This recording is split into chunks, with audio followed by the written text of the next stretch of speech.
What is up, Sopranos fans? Kino here, and I am back with another day of Sopranos Timber. Today we are looking at the mid-season premiere, the start of Season 6B, Soprano Home Movies. Now, this episode came out about a year after the last episode when it first aired, and so because of that, some people view Season 6 as two seasons, a Season 6 and a Season 7 almost. But for me, it's really telling one cohesive story throughout the two parts. So that's really why I consider Sopranos to have 6 seasons, not 7. Now, this episode opens with a flashback to the Season 5 finale, All Due Respect.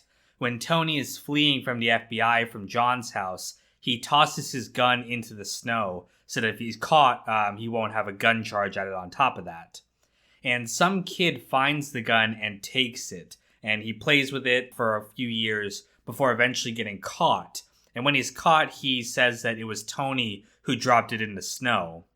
So the police arrive at Tony's house and arrest him on the gun charge. The gun also had hollow point ammunition, so that's just another thing on top of this.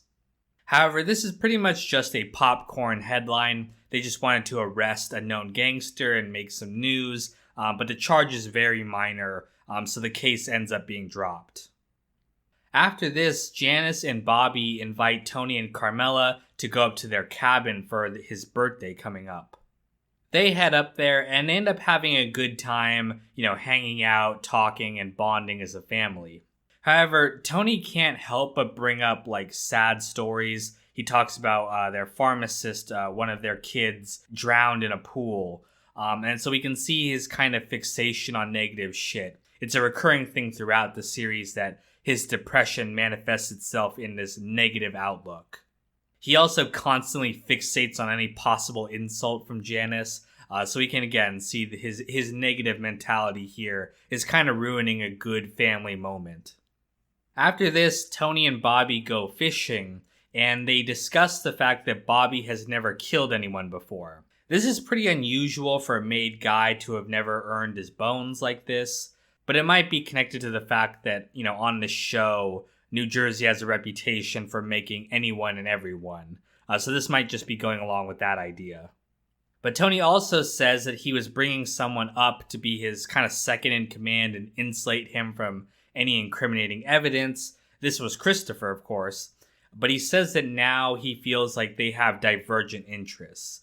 We can see this earlier in the episode when Christopher didn't show up at Tony's house after he was released from prison. So we can see that the bond between the two of them has been severed. However, he says that Bobby maybe can take that place instead, and he might bring him up as his new number 2. There's also a connection here to the finale. When they're discussing death, Bobby says that you probably don't even hear it coming when it happens.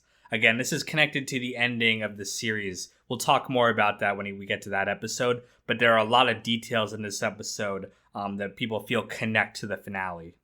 Later on, the family start drinking and playing Monopoly, and they end up getting really drunk.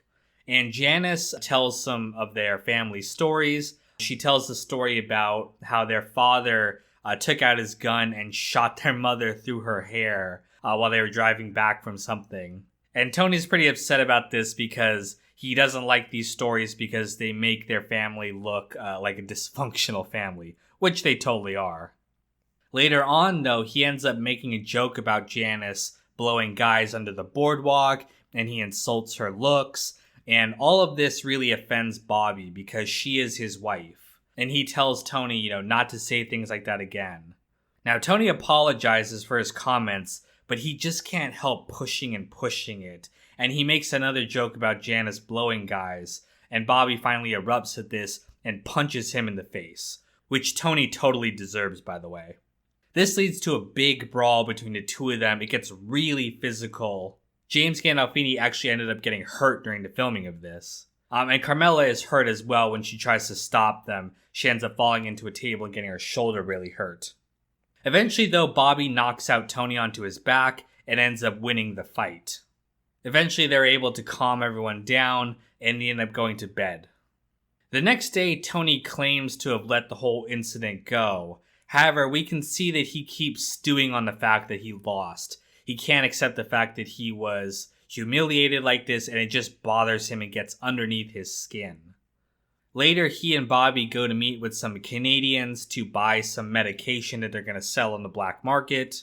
And one of the guys mentions that he has a problem with his sister's ex-husband. The ex-husband wants to take away their kid, and he wants this guy gone.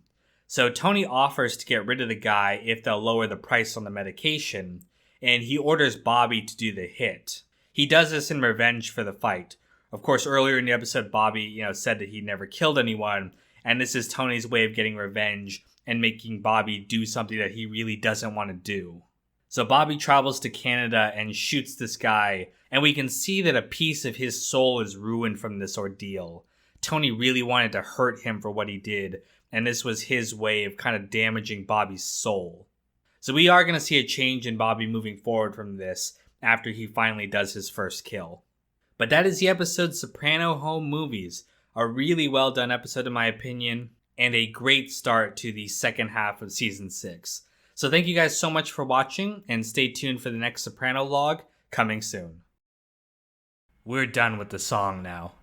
Special thanks to my patrons Hunter, Tommy Smith, Abdallah Alamari, Russell, Sean, Graham, Rooftop, Rico Bellick, Heart of Markness, Broccoli, Isaiah, Placenta Juan, Logan, Clean, John Reyna, Lance Klump, Jesse Sterling, Andrew Stewart, James, Konjak Chopal, Obstacle Racing Media, Daz J. Kit, William Lanson, and Conan Higgins.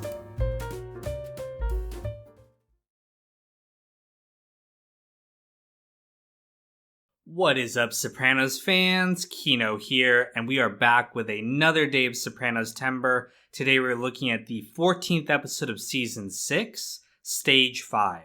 And I love that title because it has multiple meanings when it comes to this episode. Now, Christopher's movie Cleaver has finished production.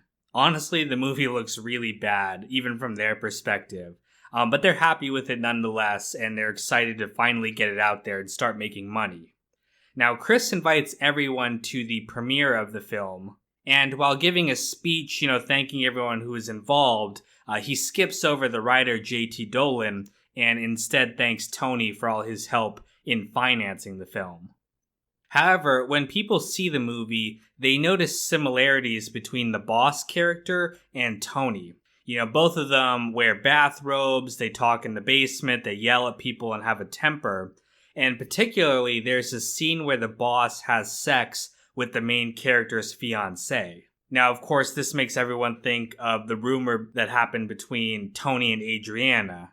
And they're thinking that Christopher put this in there intentionally as kind of a revenge fantasy to kill Tony in the film. Carmela is particularly offended by it because, again, she doesn't like having her nose rubbed in the fact that Tony sleeps with other women. Now, worried about what Tony might think, Christopher goes to JT and says that he has to take credit for the idea so that Tony doesn't blame Christopher. JT refuses because he's tired of being pushed around by Christopher like this, but Chris smacks him with one of his awards and threatens him and basically tells him to do it. Now, JT goes to the Bing and he tells the guys about how he came up with the idea. He actually has this really great cover story where he talks about another film where he stole the idea from, but Tony can see through this, and he realizes that it really was Christopher after all, and Chris forced JT to tell him this. Later on at Melfi's office, he laments the fact that Christopher hates him, especially since when they were so young, they got along really well, but over time, Christopher has come to see Tony as this asshole bully. Later on, he's part of Christopher's daughter's baptism, and even though it's a nice moment and they hug, we can see that there's no love between them anymore. Any bond that was between them has been severed a long time ago, and there really isn't any hope anymore for their relationship. Meanwhile, John is serving his prison sentence in Missouri, and if that wasn't bad enough, he's been diagnosed with stage 4 lung cancer, which is terminal, and he's been given 3 months to live. The title refers to the fact that there is no stage 5 when it comes to cancer, and it also refers to the 5 stages of grief, the final stage being acceptance.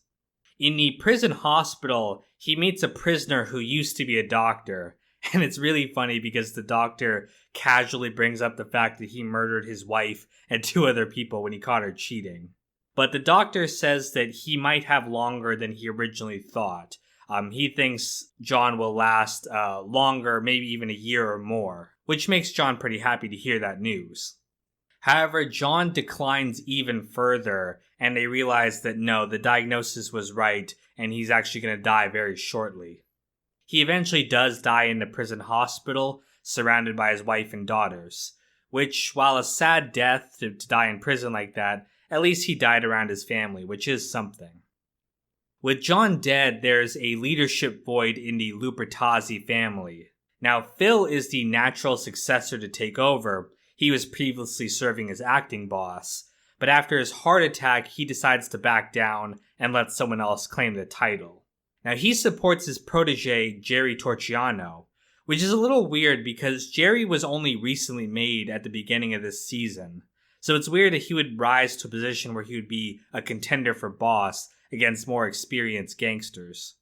However, before he can assume the title, Jerry is whacked while having dinner with Silvio, and it's ordered by Doc Santoro, another contender for the throne.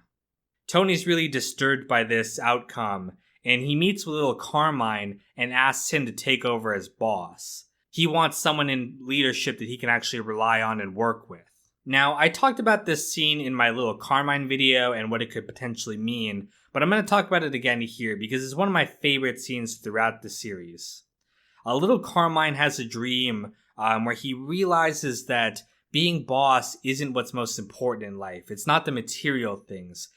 He learns that being happy is what's most important.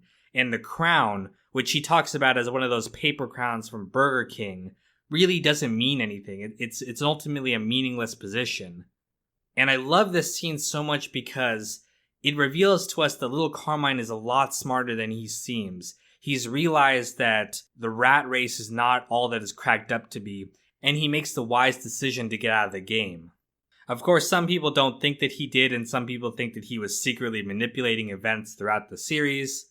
If you guys seen that video, you know where I fall on that topic. But still, I really love this scene, and I love how it brings something to Tony's attention that he never even considered before this. At the end of the episode, though, Phil celebrates his late brother's birthday with his family, and he tells them the story about how their family name used to be Leonardo, but it was changed on Ellis Island. And he laments the fact that throughout his history, he's continually compromised in his life. He did 20 years in prison, never made a peep, and ultimately all it did was empower other, more crooked individuals like Doc Santoro to assume power, rather than being something that benefited him. So he vows to Butchie at the end of the episode that he's not going to roll over anymore, and he's going to start taking charge in his life. So we can see a change in Phil moving forward, where he's going to be a lot more aggressive in pursuing what he wants. But that is the episode Stage 5, a really good episode in my opinion, one of the stronger ones of Season 6. And thank you guys so much for watching, and stay tuned for the next episode, coming tomorrow. Hey patrons, you don't mind if I take a little food off your plates, do you? Hunter, Tommy Smith, Abdallah Alamari, Russell, Sean, Graham, Rooftop, Rico Bellic, Heart of Markness, Broccoli, Isaiah, Placenta Juan, Logan, Clean, John Reyna, Lance Klump, Jesse Sterling, Andrew Stewart, James, Conchok Choful, Obscuracing Media, Daz J. Kit, William Lanson, Conan Higgins, and Elizabeth Ellis.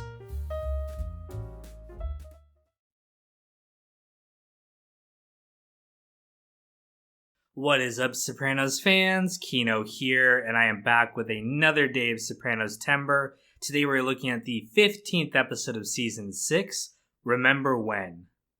Paulie arrives at Tony's house early one morning, and he tells him that the feds have found the body of Willie Overall. Willie Overall was a bookie that Tony killed in the 80s, and he was Tony's first kill, actually. His first step in becoming a made man. They learned that it was actually Larry Baris who told the feds about Willie Overall, and this might have occurred last episode when Larry got pinched at the cast and premiere party when he was supposed to be under house arrest. so they might have used that as pressure to get him to give them information. But they decide that the best thing they should do is to leave town in case there's a warrant out for their arrest, so they decide to head to Florida to play it safe for a while. Meanwhile, Junior is still locked up inside the mental institution, and he's visited by Uncle Pat, who suggests a plan that they can break him out. They'll arrange a dentist appointment for him to go to, and then they can escape with him to a safe house. However, Junior is easily distracted, he's not really focused on the plan, and we can see his mind starting to slip. Inside the institution, he's befriended this Chinese kid named Carter. I don't know where I got the name Kino from. But either way, Carter admires Junior because he stands up for himself, something that he himself struggles with. Together, they throw a poker game to make some money off of the inmates. It's just like the executive card game that Junior used to run, except only a lot sadder. Eventually, though, one of the other patients, a professor, rats them out and gets the game shut down. Meanwhile, Tony and Paulie continue with their road trip. They start the trip having a good time. They're reminiscing about the past, and they're really getting along pretty well. We also get a cameo during this time from Lin-Manuel Miranda, the creator of Hamilton. However, Tony quickly becomes annoyed at how much information Paulie gives out to strangers. Paulie is really talkative, and he just tells anyone he meets anything about himself, even though they're supposed to be laying low. All of this makes Tony remember the incident with the Ginny Sack joke, and he realizes again that it was probably Paulie who told Johnny Sack that information. And he starts to think that Paulie might be a liability because of that mouth. He already gave information and almost led to, trouble between the families. He thinks it's only a matter of time before that happens again. Meanwhile, Junior gets comfortable in his life inside the institution. He turns down Pat's escape plan because he has nowhere to go. And he's actually pretty comfortable on the inside with like a TV and people he can boss around, so he decides to stay there. Eventually, he gets into another fight with the professor, and the staff put him on drugs that keep him numb so that he won't make trouble with the other inmates. It's very reminiscent of One Flew Over the Cuckoo's Nest. It's kind of the story they're trying to tell here. With Carter's encouragement, though, he stops taking his medication and he returns to his old self. In Florida, Tony meets with Beansy Gata. Beansy retired there after the whole incident with Richie. And Beansy tells him that Paulie genuinely loves Tony. He is talkative because he lives alone and he has nothing else in his life, but Beansy doesn't think Paulie would ever betray Tony like that. Again, I do like to point out the fact that he was talking with Johnny Sack about potentially replacing Tony. So we can see that even though he does love him, there is some doubts to his loyalty. And Tony himself continues to doubt Paulie. He decides to take Paulie out on a boating trip, and this trip reminds Paulie of when they killed Pussy. So Paulie is very anxious, thinking he might get killed on this trip. And Tony does think about killing him. He tries to get him to confess to telling Johnny Sack about the joke, but Paulie denies everything. In the end, though, Tony decides not to kill him. They later learn, too, that Larry told the feds that Jackie Aprile did the murder, so they're safe for now, and they can return to New Jersey.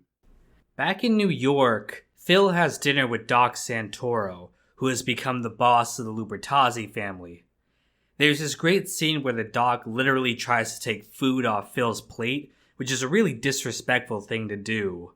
And we can see in this moment that Phil decides to get rid of this guy. And later on in the episode, we do see him whacked on Phil's orders. And with Doc dead, Phil steps up as the boss of the Lubertazzi family. So we can see that his promise to Butchie from last episode is fulfilled.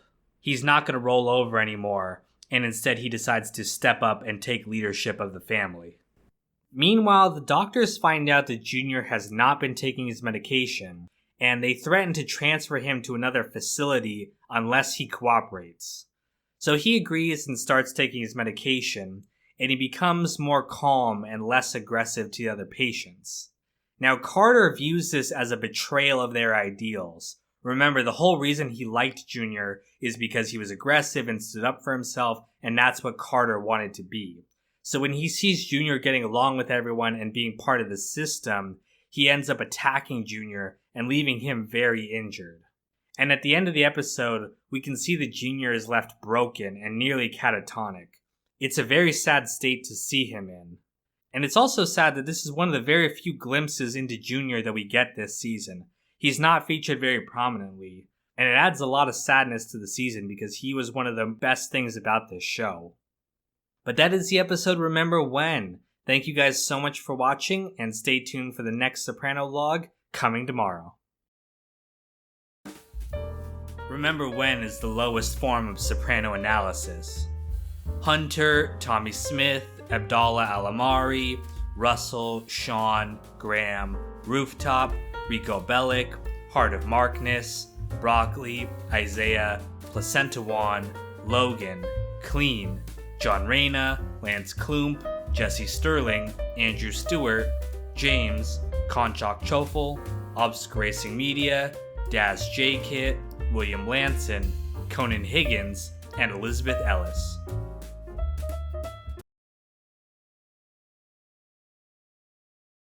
What is up, Sopranos fans? Kino here, and I am back with another day of Sopranos Timber. Today we're looking at the 16th episode of Season 6, Chasing It. Tony is out gambling with the guys, and he's been having a streak of bad luck and losing a lot of money on gambling. He tries to keep his composure as he keeps losing, but the losses are starting to get to him and he starts freaking out.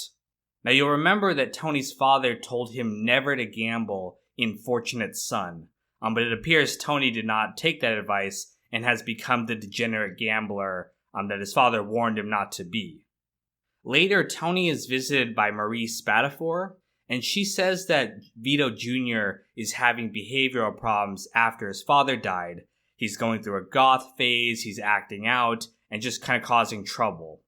Now, she wants $100,000 to relocate somewhere far away so they can get away from all this tragedy and heal. And Tony, as the boss of the family, is kind of responsible for providing for her. But Tony obviously does not want to pay that much money, especially right now. So he says he'll take care of Vito Jr. Without having to uproot the family. Tony and the guys attend a party for Phil becoming boss, and the singer at the party is actually Nancy Sinatra, played by herself. Tony asks Phil to take care of Vito Jr. Since they are family, he says it's Phil's responsibility, and Phil agrees to talk to the kid and kind of straighten him out. Meanwhile, Tony meets with Hesh. Hesh wants back some of the money he lended Tony in Remember When. Tony asked for a bridge loan of $200,000 to cover his gambling losses, so we can see this is going on for a while.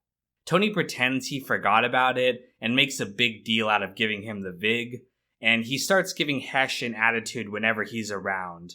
So we can see that, loaning money to a friend has kind of disrupted their friendship, and Tony's really starting to get annoyed having to pay back the money. Hesh even starts to worry that Tony may even get rid of him rather than pay the debt. So we can see how Hesh really views Tony and how he really considers him a friend. Hesh also makes an interesting comment that despite the fact that Tony is enormously wealthy by being boss, he actually spends so much money that he doesn't have a lot in reserve. He buys an expensive home, boat, all these things, and so Tony is not in a great money situation in his life. Now, Tony keeps gambling more and more to try to make up for his losses, but he keeps losing and getting further and further into debt. Melfi suggests that maybe he's not chasing the money, but he's chasing a high from winning. Again, Tony lives his life for distractions to distract himself from the fact that he's depressed, and winning from gambling is one of those distractions. Carmela finally sells her spec house, and she sells it to her cousin Brian, the financial advisor. However, she and her father use substandard building materials to build the house cheap, and that fact keeps her up at night as she worries about what might happen to her family. Tony suggests that they take the money that she made from the house and gamble it on the Jets.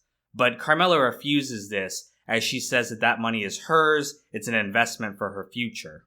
The Jets end up winning after all, but Tony only bet a little bit of money because he didn't have a bunch of funds to bet. And he gets really pissed off at this about the fact that he could have made a whole bunch of money off this bet. And they get into this really bad fight, almost as bad as Whitecaps. Tony ends up grabbing her. He says that she built a piece of shit house. It's going to kill that unborn baby. And Carmela ends up throwing the $3,000 figurine at Tony. This is the same one, by the way, she bragged about to Devin a few seasons ago. But we can see that Tony is really starting to lose it from the gambling, and he's becoming unhinged. There's an interesting detail in this episode in that it's filmed with a kind of shaky cam. It's one of the only episodes to really use this, and it reflects Tony's shaky attitude, his shaky mental state. And this surprisingly is one of the weird visuals that I actually kind of like that they experimented with. Meanwhile, Phil talks with Vito Jr. and tells him that he needs to man up, stop acting weird, and start being the man of the family for his mother's sake. However, Vito continues to act out, he doesn't listen to Phil, and he keeps making trouble for the family. Tony goes and tries talking to him as well, but it doesn't work. Vito Jr. correctly points out the hypocrisy of Tony, not really caring about their family at all. Tony eventually decides that he has to help Marie out of honor. Vito was a made man, and it's only right that they take care of his family. However, at the last minute, he decides to gamble away the money he was going to give Marie, and of course he loses again, so she's pretty much screwed. Instead, he suggests that they send Vito Jr. to a camp for troubled teens. This is the much cheaper option, but at this camp, it's heavily implied that they're going to abuse him and beat him and get him to, stop making trouble. Marie reluctantly agrees because she has no other choice at this point. She realizes that Tony is not going to pay for the move. So in the middle of the night, men from the camp come and take Vito away by force. And this is a really traumatizing event for their family. Meanwhile, AJ proposes to Blanca. She reluctantly accepts. You can see she's not really sure of things. And later on, she breaks up with AJ, saying that she doesn't really love him. And AJ is absolutely devastated by this. We're going to see the effects of this next episode and throughout the rest of this season. But AJ is completely heartbroken by this loss. Later on, Hesh wakes up one morning and finds that his longtime girlfriend Renata has died of a stroke. Tony visits him and offers him a meager consolation and ends up giving him the money he owed him. But we can see that there's no friendship left between the two of them. Money has ruined their relationship, and this being one of the strongest friendships Tony has had throughout the series is now gone. So we can see just how far Tony has fallen, especially with his gambling. But that is the episode Chasing It. Thank you guys so much for watching, and stay tuned for the next Soprano log coming tomorrow. And that YouTube video, I wrote the script, I recorded the audio, and I edited it together while you had your thumb up your ass. So stop talking about your patrons. Hunter, Tommy Smith, Abdallah Alamari, Russell, Sean, Graham, Rooftop, Rico Bellic, Heart of Markness, Broccoli, Isaiah, Placenta Juan, Logan, Clean, John Reyna, Lance Klump, Jesse Sterling, Andrew Stewart, James, Conchok Chofel, Obscure Racing Media, Daz J. William Lanson, Conan Higgins, and Elizabeth Ellis.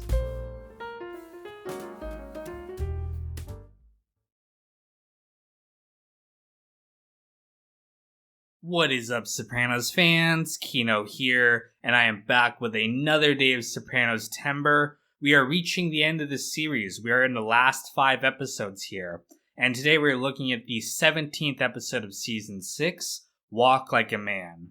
Now, something to note is that this is the first and only episode to be directed by Terry Winter, who in my opinion was one of the best writers on the show. So it's interesting that he finally got to direct an episode towards the end of the series here, and of course he would later go on to create Boardwalk Empire. So this might have been a test run for him for HBO to see if he was capable of kind of running the show.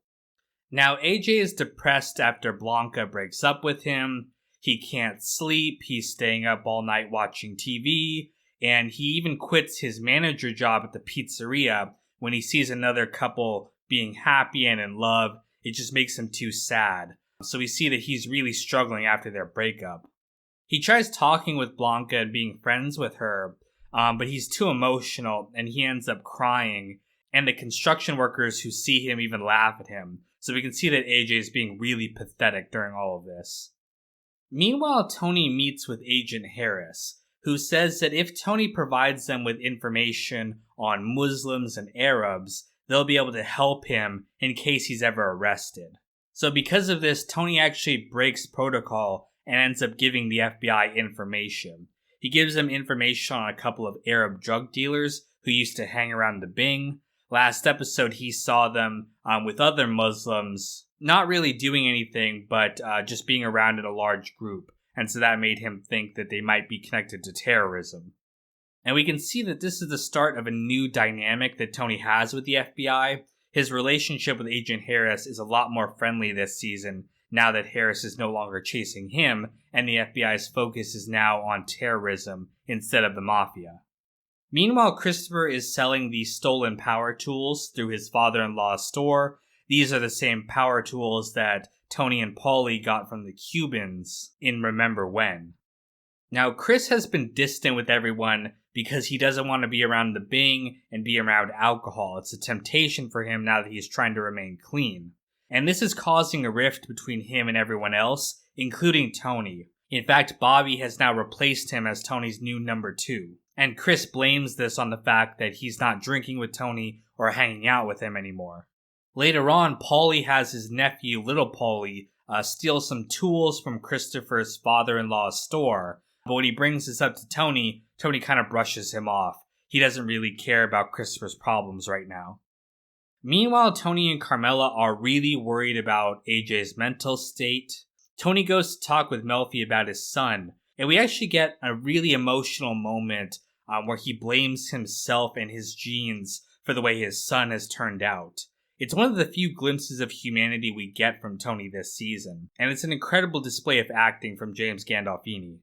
Later, Tony sees Patsy and Carlo's sons, both named Jason, at the Bing, and he's really jealous of the fact that they both have such successful and happy sons, meanwhile he's cursed with AJ. He forces AJ to go hang out with them at a frat party, and AJ goes and he actually starts to enjoy himself hanging around the frat and making friends with the guys. However, the Jasons are running a gambling operation on campus, and one of the students there has a gambling debt that he refuses to pay them. So they decide to take him out into the woods, and they end up holding him down and burning his toe off with acid. Now AJ helps with this, but he's horrified by this act of violence, and this just sends him immediately back into a state of depression. Meanwhile, Paulie steals from the store again. Now Chris is furious about this, and he attacks little Paulie and ends up throwing him out a window. Paulie retaliates against this by driving his car into Christopher's lawn and just tearing the whole place up. Eventually, Tony is able to settle everyone down, and Chris goes to apologize to Paulie. In a show of solidarity, he even has some drinks with him to try to reconnect with everyone. He gets really drunk, and he starts talking about his family and how proud he is of his daughter and wife and everything like that. But Paulie and the others make a joke about his daughter becoming a stripper at the Bing. And Chris sees that with all these people laughing, none of them really care about him. He thought they were his friends, but he can see in this moment that they're all just laughing at him. They don't give a damn about him at all, especially Tony. And he ends up leaving. He goes to see JT, and he tries pouring his heart out to him, but JT does not want to hear any details. He doesn't want to be implicated in anything. Plus, Christopher has treated this guy like shit since we first met him. Finally, he yells at Christopher that he's in the mafia, and Chris ends up shooting him in the head. Partly he does this because he realizes that JT knows things about him, and he doesn't want that information to get out. But I think part of it also is he's just hurt, and he's lashing out, and he just wants to, hurt someone the way he's been hurt. In either case, though, I really didn't feel any sympathy for Christopher after this. Even though earlier I felt bad for how they treated him. This just reminds you what a scumbag Christopher really is, and he kind of deserves what's coming to him. And that is the episode Walk Like a Man. The title, of course, refers to both AJ and Christopher, who are dealing with their problems and need to kind of man up and stop being so emotional. One final detail, though, is that we can actually see Georgie back at the Bing. He's in the background of one of the shots. So apparently what he said to Tony about not wanting to work there anymore and not wanting to see him was not true. And apparently at some point he came back and started working at the Bing again. Kind of an interesting note. But that is the episode. Thank you guys so much for watching, and stay tuned for the next Sopranolog coming tomorrow. It's 1 a.m. when I'm recording this, and I can't really think of a joke, so Tony never had the makings of a varsity athlete. There, happy? Hunter, Tommy Smith, Abdallah Alamari, Russell, Sean, Graham, Rooftop, Rico Bellic, Heart of Markness, Broccoli, Isaiah, Placenta Juan, Logan, Clean, John Reyna, Lance Klump, Jesse Sterling, Andrew Stewart, James, Conchok Chofel, Obscure Racing Media, Daz J. Kit, William Lanson, Conan Higgins, Elizabeth Ellis, and Irish Nachos.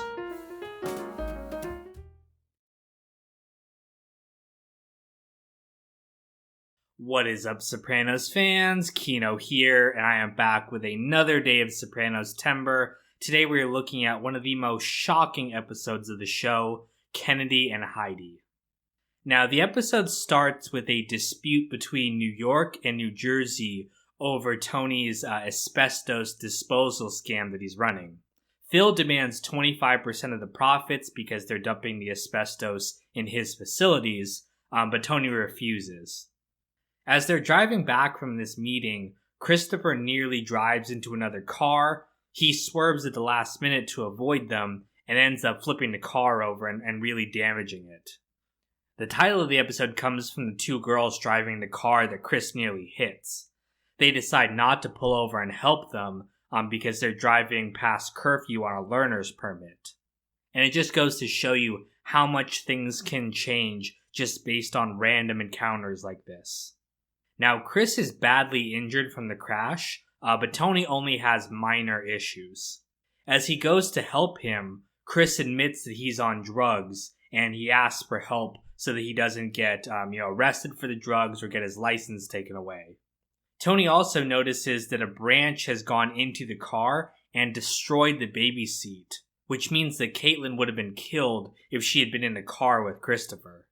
Because of this, he decides that Christopher is too much of a liability and ends up suffocating him to death.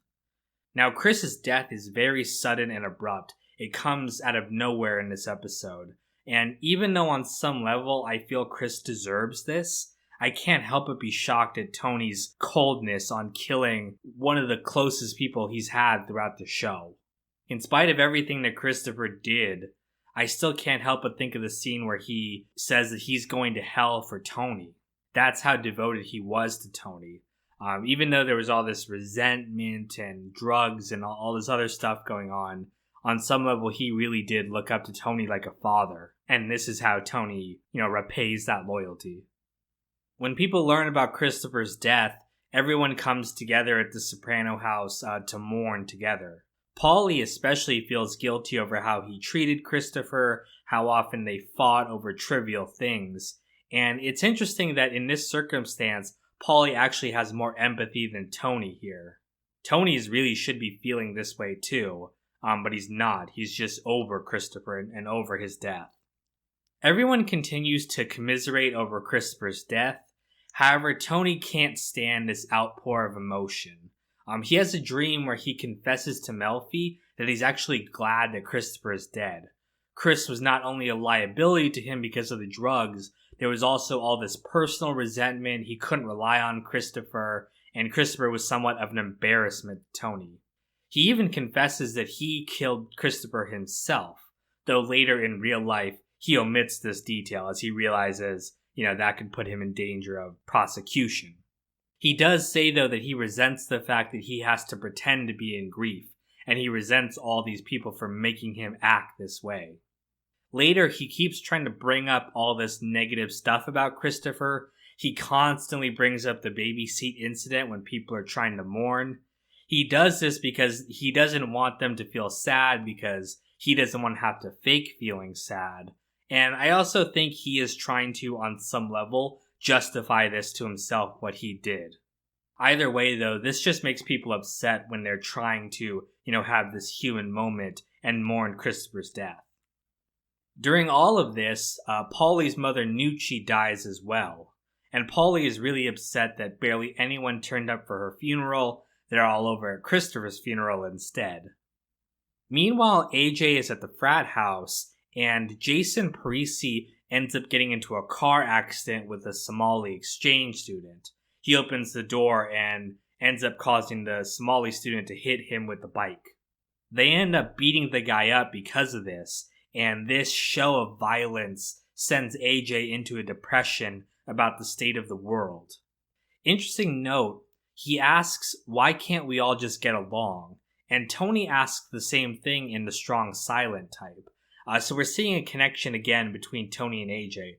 I always say that they are very much alike. They're basically the same person.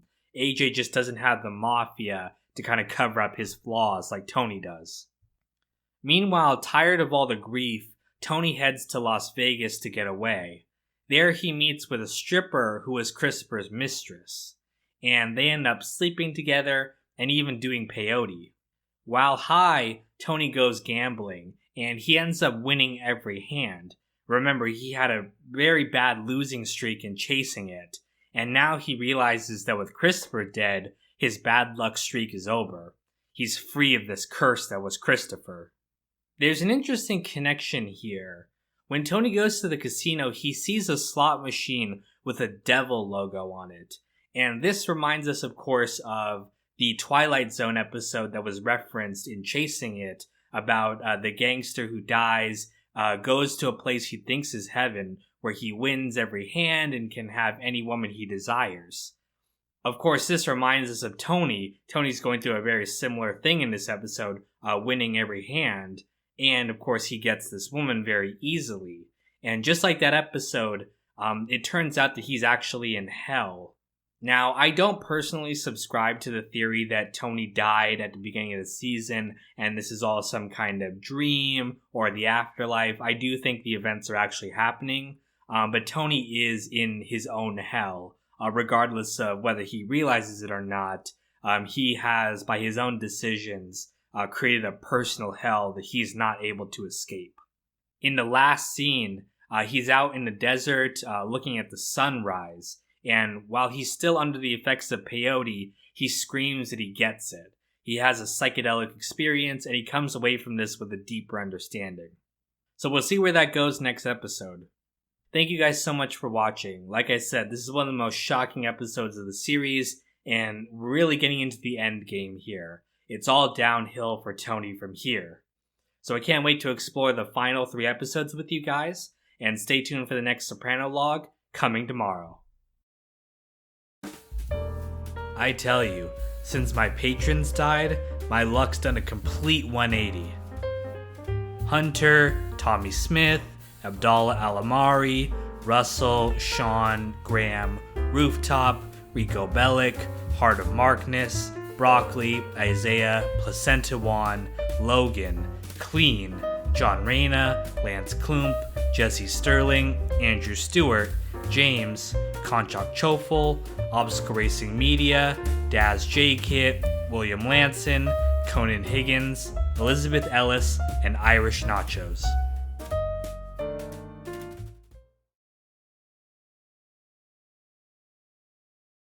What is up, Sopranos fans? Kino here, and I am back with another day of Sopranos Timber. Today we're looking at the 19th episode of Season 6, The Second Coming. Now, AJ's depression continues to get worse ever since he saw that incident where his frat friends beat up that Somali kid. And he fixates on the state of the world, particularly the situation in the Middle East. He's constantly reading up on news articles about the war and about the government in general, and the negative thoughts kind of dominate his mind. This is very reminiscent of Tony's fixation on terrorism in the 5th season.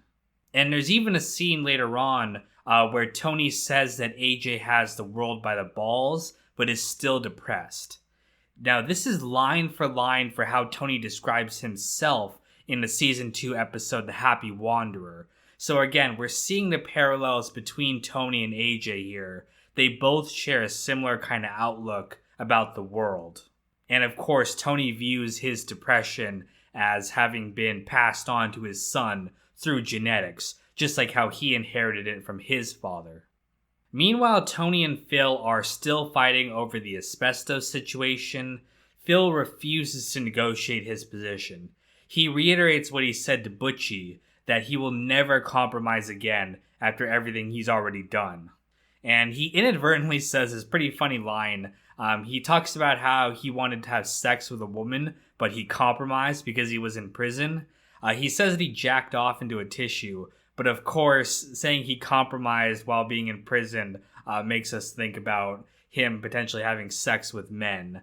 So again, they like to play with this idea that maybe Phil is closeted homosexual. In retaliation, though, for Phil refusing to negotiate, Tony has Butch and Coco's union jobs pulled, and they react really violently to this news. So we see that the conflict is starting to escalate. As AJ continues to get worse, he reads the poem The Second Coming by W.B. Yeats. The poem is about the state of the world after World War I, and there's a lot of parallels between what happens in the poem to the state of the world that AJ sees. The poem was also referenced by Melfi in Cold Cuts. She described how Tony's thoughts about the world are similar to the poem as well. So again, we're seeing that parallel between Tony and AJ here. Moved by the poem, or maybe because of Carmela's Lincoln Log sandwiches, AJ decides to commit suicide. He goes to the pool and ties a brick to a rope around his leg, and he jumps into the pool. However, the rope is too long, and while it isn't enough to submerge him, he also can't escape the pool, so he ends up just kind of, struggling to get free there. Tony comes home and notices AJ, and he immediately, runs in and jumps into the pool. So we're seeing a very paternal instinct from Tony here.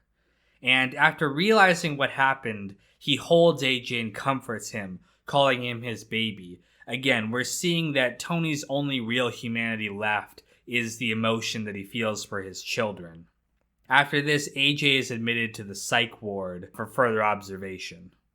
This really devastates his family, and particularly Tony and Carmela start fighting and they blame each other for how AJ has turned out. Meanwhile, Meadow is out on a date with Patrick Parisi, Patsy's son. Coco notices her there, and he makes a drunken sexual remark to her. Meadow tells her father, who calmly says that he'll talk to someone about it. However, he goes to New York and personally attacks Coco, pistol whipping him and then curb stomping his teeth out of his mouth. It's a very brutal scene. And really, what did Coco expect, doing that to a boss's daughter?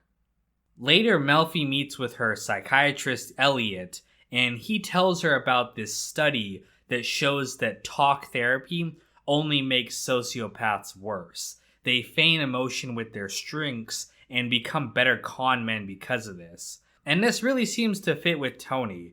Ever since he's been going to therapy, he starts having the vocabulary to discuss, his emotional state and use that to manipulate people. He tried doing that to Carmela earlier in this episode. And it has Melfi worried that maybe she's wasted all these years with Tony.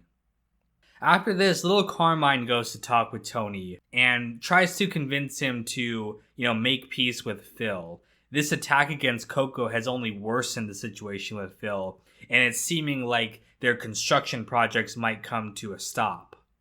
Carmine suggests that Tony go and bend the knee to avoid any further conflict, and Tony reluctantly agrees. He really doesn't have any choice now. So they go to Phil's house to make a peace offering of drills.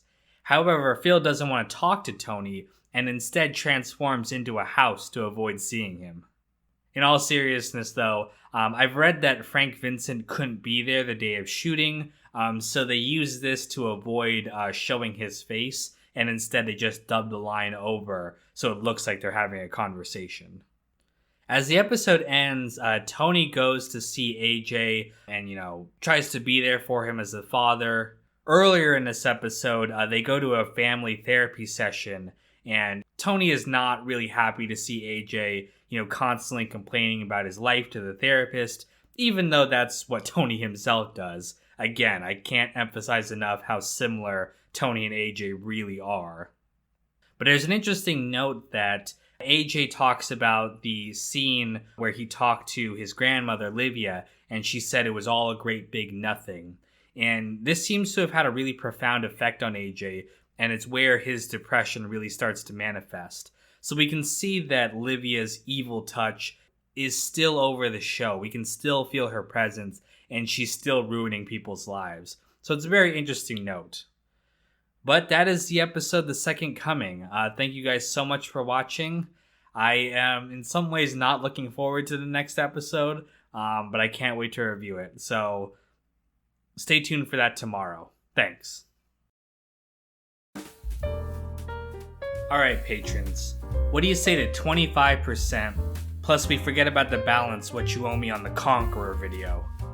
Hunter, Tommy Smith, Adala Alamari, Russell, Sean, Graham, Rooftop, Rico Bellic, Heart of Markness, Broccoli, Isaiah, Placenta Juan, Logan, Clean, John Reyna, Lance Klump, Jesse Sterling, Andrew Stewart, James, Conchok Chofel, Obstacle Racing Media, Daz J. Kip, William Lanson, Conan Higgins, Elizabeth Ellis, and Irish Nachos.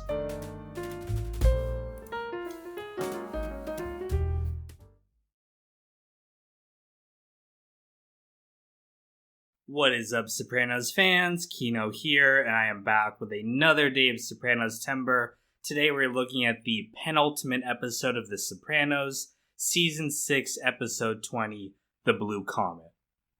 Silvio goes to visit Bert Gervasi. Bert was made at the beginning of this season alongside Jerry Torchiano, but we haven't seen too much of him since then. But it's revealed that Bert has been talking with New York about potentially getting rid of Tony, and he's been trying to recruit people for a coup against him. Silvio kills him to prevent any sort of mutiny, and this is also a prime example of why you should never own a toy dog. They're basically useless. Meanwhile, Phil decides to hit the Sopranos leadership, all the grievances from the past 2 seasons, his brother Billy, the murder of Fat Dom Gamiello, the attack on Coco, all of these things have kind of set him off, and he decides to finally pull the trigger and get rid of Tony. Phil is also fixated on how the New Jersey crew doesn't really live up to the values of the traditional mafia. They bend all the rules. They're not as prestigious as the New York families. And we can see this causes a lot of resentment for Phil, having to deal with people who he considers, inferior to him. He tells Butch and Albie to take care of it, and they set about organizing the hit. They plan on killing Tony, Silvio, and Bobby Bacalieri, who is now in a leadership position in the family. Meanwhile, AJ is still in the psych ward recovering, and while he's there, he runs into Rhiannon. Rhiannon was the ex-girlfriend of his friend Hernan from earlier this season. And there's a theory that Rhiannon holds some significance to the finale. I'll talk about that more next episode. I'm just letting you know that right now. Meanwhile, Tony runs into Agent Harris again, and Harris warns him that Phil is planning a move against him. We learned earlier this season that Agent Harris doesn't like Phil Leotardo, and he also has a soft spot for Tony. So he's providing him this information, 1, because he likes him, but 2, also to repay the debt for Tony giving them information about the Arabs. With all this news, Tony decides that he has to take Phil out first before Phil takes him out. So they decide to organize a hit against him.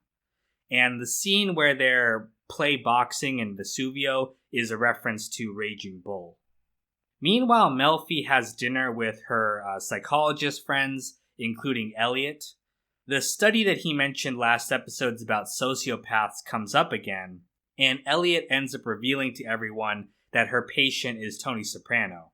Now, this seems very unprofessional, and it's not clear why he's being such a dick. But it also brings up the question why she would use her friend as her own psychologist. You would think that would get weird with them hanging out and, talking like this. But in either case, this discussion about the study gets her very upset. She feels like her work is being attacked, and she doesn't want to believe it. However, later she ends up reading the study herself and is convinced of its validity. At Tony's next session, he rips a steak recipe out of one of her magazines without asking permission. And Melfi decides that, this is just another example of the fact that Tony cannot or will not change, and she decides to end their relationship. She can't help him anymore. Tony is really upset by this and accuses her of abandoning him when he needs her the most. And this end to their relationship feels really abrupt. I'm not a big fan of it. It kind of comes out of nowhere. Apparently, this storyline came from David Chase, who attended a psychiatric conference. There, he asked one of the psychiatrists to analyze Tony, and they cited the study that is featured in this episode. They also said that Tony was using the therapy to justify his crimes, and Chase decided then and there that the therapy would lead nowhere and that Melfi ultimately had to drop him. And interesting, the shot where she closes the door on him is the reverse of the opening shot from the pilot, so it seems like we've come full circle here for the therapy. Later on, though, when Tony is with his wife at dinner, he tells her that he decided to quit therapy. Again, these characters are always lying to themselves. And in the same exact scene, when Artie and Charmaine talk to them about Meadows' decision to not pursue a doctorate, they both lie and say they're very happy, even though in reality they're very disappointed that she is going into law rather than medicine. Again, they're always trying to maintain appearances and not look weak in front of others, and constantly lying to protect their own image. Meanwhile, Bobby and Silvio give the hit to Paulie to organize. Paulie warns that this could lead to a war, but agrees to do it anyway. Interesting, he references the Colombo War that happened in the 70s, and the actor Tony Sirico was actually an associate of the Mafia during this time, so he was involved in crime during this event. They arrange for the two Italian hitmen who did the job on Rusty Milio to return and do the hit. That way it can't be traced back to them. And they go to Phyllis Gumar's house, and they kill both her and the man that they believe to be Phil. However, it's actually the girl's father, and because of the high-profile nature of this, Phil now knows about the hit. He goes into hiding, and that gives the Sopranos no opportunity to, get at him. Tony warns everyone to go into hiding to avoid Phil's counterattack that they know is coming. However, Bobby does not receive the message in time. He's out at the model train store shopping for this rare train, the Blue Comet from the title, and he's attacked while he's there, and he's shot dead. Silvio is also attacked outside the Bing. He's shot and survives, but he's left in a coma, and the doctors say that it's unlikely that he'll ever wake up. So we're seeing just how devastated the Soprano crew is by this attack from the Lupertazzi family. Tony sends his family into hiding for their own safety, and then he and some of the guys head to a safe house to kind of be away from danger of being attacked by Phil. And as Tony sits down with the AR-15 Bobby bought for him on his birthday, he remembers their talk from the boat. Bobby says you probably don't even hear it when it happens. And of course, this is going to have significance to the final scene of the series. And that is the episode The Blue Comet. A sad episode in its own right, and it's also a little sad because I only have one more Soprano log to do. So thank you guys so much for watching, and stay tuned for the next Soprano log coming tomorrow. The last one. Imagine sitting in that club car watching a pure Kino video. Hunter, Tommy Smith, Abdallah Alamari, Russell, Sean, Graham, Rooftop, Rico Bellic, Heart of Markness, Broccoli, Isaiah, Placentawan, Logan, Clean, John Reyna, Lance Klump, Jesse Sterling, Andrew Stewart, James, Konchak Chofel, Obstacle Racing Media, Daz J-Kit, William Lanson, Conan Higgins, Elizabeth Ellis, and Irish Nachos.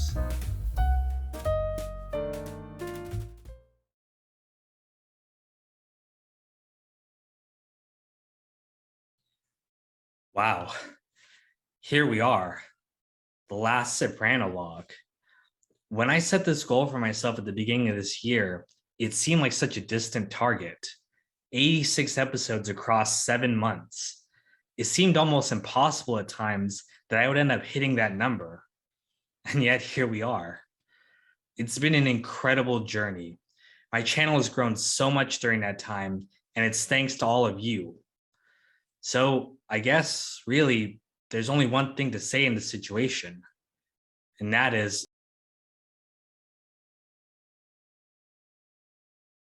all right, you knew I had to make that joke. But seriously, thank you guys so much for watching. It has been so much fun reviewing my favorite series of all time with you guys. This community is amazing, and I hope you guys have been enjoying the videos so far. There's going to be a lot more great Sopranos content to come, and I hope you're all looking forward to that. Now, I know the question on everyone's mind is probably, when are you going to start the actual review, asshole? But for those of you with a little bit of patience, I wanted to address the second most common question, which is, what am I going to do next?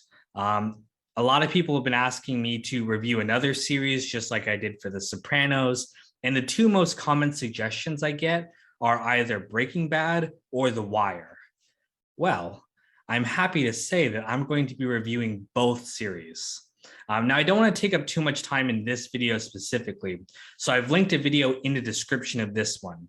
It's a follow-up where I go through in detail all of my plans for the rest of this year, as well as next year. All of my plans for the channel, what types of content I want to do, everything like that. So once you're done with this video, go check that one out. But without further ado, let's get into the review. This is Made in America, the series finale of The Sopranos. Enjoy. As I mentioned before, this is one of only 2 episodes to be directed by David Chase himself. He directed the pilot and he directed this episode. So he really gets to bookend the series and give it his own directorial touch. We open on a shot of Tony that makes him look like he's almost in a casket. That's not the only connection to death that we're going to see in this episode. Tony then goes to meet with Agent Harris, and there's this great detail that Harris is arguing with his wife on the phone because he's always working and not at home with her. And this really humanizes him, and it draws a connection with Tony, in that they both have family problems that they're struggling with. Tony then asks Harris if his contact knows where Phil Leotardo is holed up. Tony offers some more information about the Arabs that really doesn't make a difference, but Harris says that he does not know where Phil is. Tony then goes to see his family, who are staying at an old house that Carmela has bought to flip. And I noticed that this house is actually on the shore. And that obviously reminds us of the house that they were going to buy on the shore, Whitecaps. Now, Tony wanted that house to be closer to his family, but in kind of an ironic twist, right now, even though they're on the shore, they're more distanced than ever due to the war that's looming over their family. Meanwhile, Butchie talks with Phil on the phone. Phil is really upset with Butchie personally that Tony isn't dead yet. Butchie suggests that they maybe try making peace, but Phil refuses to do that. After the call, Butchie looks up and he sees that he's wandered from Little Italy into Chinatown. It's a great visual metaphor for the fact that following Phil has led Butchie astray. We also get a little bit of dialogue from this tour that says that at one point Little Italy was this huge neighborhood, but now it's been reduced to just a couple blocks. And again, just like we saw in the pilot episode, one of the constant themes of the series is the fact that the Italian identity and the mafia identity is kind of on the decline, and that's one of the issues that causes Tony's depression. Tony then goes to see Janice to visit with her now that her husband is dead. Janice complains that she receives no gratitude from her family, who are wanting to move out and away from her. And we can see that Janice is becoming just like Livia. And in fact, later on, Janice goes to see Junior to tell him about Bobby's death, and Junior, suffering from dementia, thinks that she's Livia. So again, we're seeing that connection between mother and daughter here. However, Janice is just trying to find out where Junior's money is holed up, but unfortunately he doesn't know where it is. He's lost all memory of that. As Tony is leaving, he gets a call from Agent Harris, and Harris tells him that Phil is somewhere in Oyster Bay, Long Island. They tracked him down to a payphone there. Now, Harris slept with another agent in order to get this info, and we're seeing just how far he'll go for Tony in this circumstance. Tony then calls George Pagliari, a mobster from a different family than the Lupertazis. George arranges a sit-down with Tony, Paulie, Butchie, and little Carmine. Butchie agrees to a truce with the Sopranos. After all, Phil was kind of threatening him. And they agree to make restitution to Janice for Bobby's murder. With peace achieved, Tony and his family go back to their normal routines. Carmela then sees Meadow hanging out with Hunter. Now, this is the first time we've seen her since season 3. Hunter was apparently kicked out of college for partying, but is now on her way to becoming a doctor. And Carmela is resentful of the fact that she's going to be another independent woman when Carmela is kind of stuck with Tony, and she starts acting very coldly to her after that. The Parisis then come over to the Soprano house to celebrate Meadow and Patrick's engagement. Meadow has decided to join Patrick's criminal law defense firm, and later at dinner with Tony, Meadow says that she decided to become a lawyer after seeing how the feds persecuted Tony. And we can see that Tony is clearly disappointed that Meadow is going to live her life defending guys like him. She's kind of chosen to believe the lies that Tony told their family about being persecuted, when we learned earlier that Tony really wanted his daughter to get away from this life and wanted her to become a doctor and do something good with her life rather than defend criminals. However, we also learned that Carlo's son Jason was arrested on drug charges. And when Carlo disappears, they learn that he's agreed to testify in order to protect his son. Now, Carlo knows a lot of damaging information, and Tony will almost certainly be arrested and indicted because of this testimony. With Carlo gone, Tony offers Paulie the captain position over the April crew. Paulie declines the offer, though, believing that it's cursed, since every captain that's held that crew has either died or disappeared. However, when Tony says that he'll give it to Patsy, Paulie agrees to take it. Now, let's talk for a minute about the cat. The guys find this cat at the safe house and decide to bring it back with them to Satriali's afterwards. Now, a lot of people think that this cat is actually Adriana reincarnated again. Adriana was always associated with cats throughout the show. She sings this meow song during the Massive Genius episode. She wears cat prints throughout the show. And when she's killed, she's seen crawling around like a cat. The cat in this episode also stares at Christopher's picture, which seems like something Adriana would do. Now, there's one problem in this theory in the fact that they refer to the cat as a boy. And because of that, some people think that the cat is actually Christopher, but I don't really think that that's true. I mean, why would Christopher be staring at a picture of himself? I mean, maybe he's that vain, but it seems like more likely he would be trying to scratch Tony or Paulie, but the cat is actually pretty passive. And it's also possible that the guys, don't really know how to gender a cat and just assume that it was a boy. So while I'm, not set on this theory personally, I do see a lot of information here to connect it to Adriana. Meanwhile, AJ has decided to join the army. He wants to do something about the terrorists, and he thinks that, this is the way to, improve life here in America. It's funny, too. He says he wants to be Trump's personal pilot, and all of these references get funnier to me over time.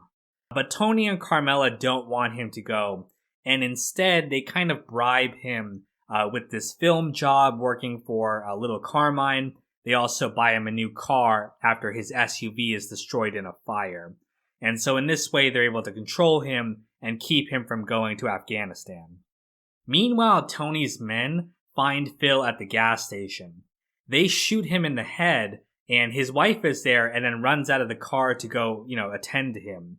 However, the car is still moving, and the wheel ends up rolling over Phil's head and crushing it.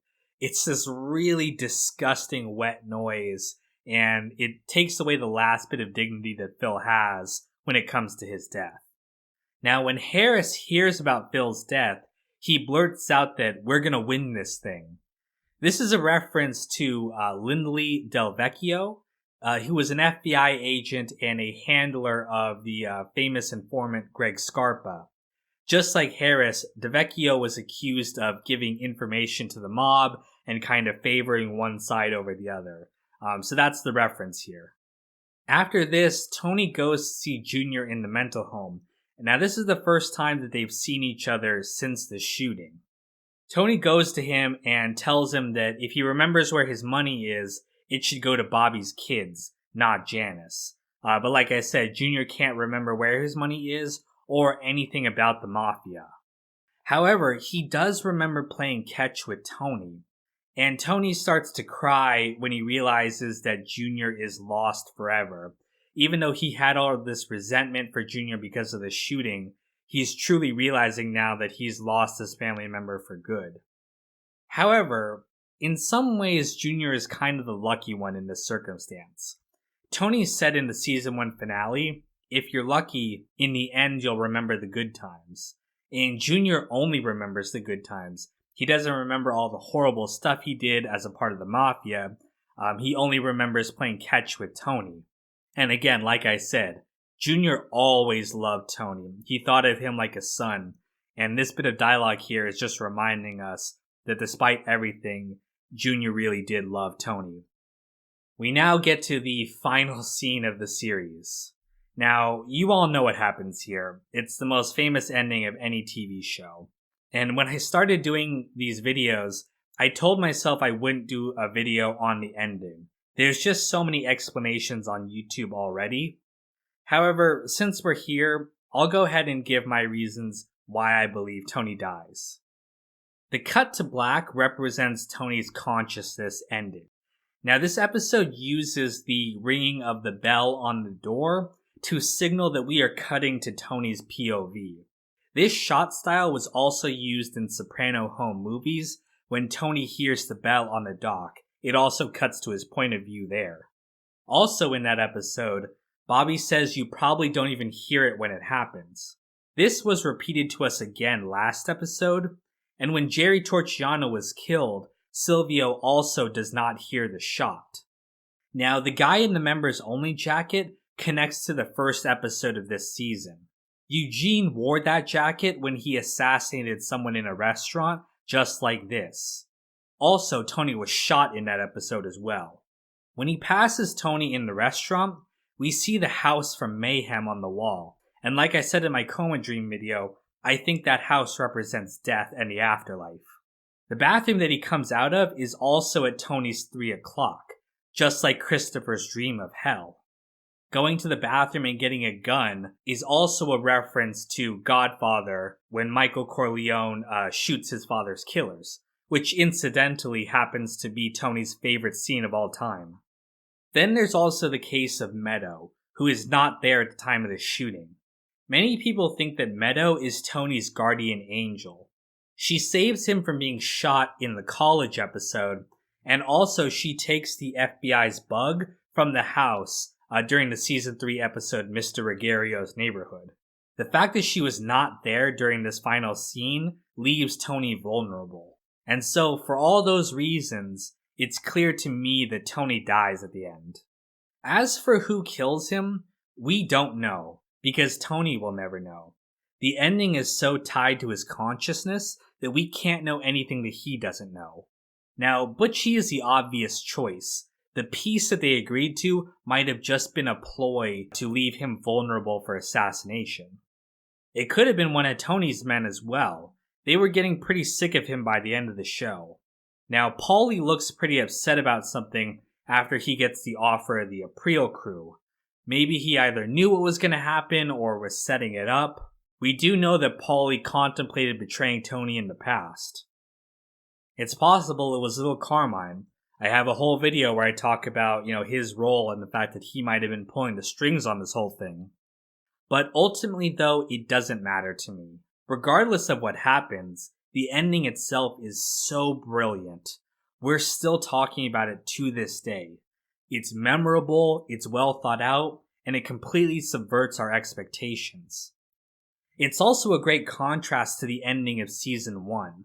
The ending of that episode was so warm, it was this great family moment, but Season 6 has been so cold. AJ also references this episode when he brings up Tony's advice to remember the good time, but Tony himself does not remember this. We're seeing just how far Tony has fallen emotionally. But that really is the episode. I can't believe it, but we're done. What an incredible journey. When we started this series, Tony was a bright-eyed and happy man. We fell in love with his complicated charm. But after season, conflict after conflict, Tony has been left a bitter, lonely, and doomed soul. Never before have we seen character development like this. This really is the greatest television show of all time, and I am so grateful we had the chance to experience it. And after following Tony for 6 seasons, as he gradually destroyed everything he ever loved, there's only one thing left. Where is the motherfucking goddamn orange peel beef? I know I say this every time, but I seriously cannot thank the patrons enough. Not only do you guys support me monetarily, but a lot of you have gone above and beyond in helping me with these videos, in helping me with the Discord, and my channel would not be where it's at without all of you. So today I'm going to be including everyone who's a patron regardless of the tier, because no matter what, you guys are all a part of this video. Papa Diablo, Tommy Smith, Abdallah Alamari, Russell, Sean, Joey Lee, Graham, Elliot, The Original Gamer 79, Yuval Karen, Meister Anchor, Final Boss Blues, Joseph Klein, Claire Walker, Heart of Markness, Eduardo Mendez, JJW Menzoon, Mitch Boer, Ivan M. Hidalgo, Broccoli, Dara Gallagher, Stephen Lillard, Matthew Casolo, Placenta Juan, Logan, Hef SD, Chris F, Gio, Roland Pitts, Miguel Amador, Shuhao Lee, Clean, Big O, Ryan Ellis, Alex Clancy, John Reyna, Jose, Hatter Datter, Jesse Sterling, Andrew Stewart, Ops Racing Media, Steve Kemp, Conchok Chofel, Austin Blanchard, Daz J. Kit, Dirty Harry, Peter, Verinder Singh, Clyde Frog, Timothy Payton, Dante Hicks, Conan Higgins, Michael Petrescu, Elizabeth Ellis, Emmanuel Ward, Ian Rittmaster, Benny Fazio, Margot, Irish Nachos, Binary Unit, John Morris, Per Strom, Darko, Patrick Kapisak, Avahuger123, and Brendan Medlin. I apologize if I mispronounced any of your names. I'm not used to pronouncing some of them, but seriously, thank you all.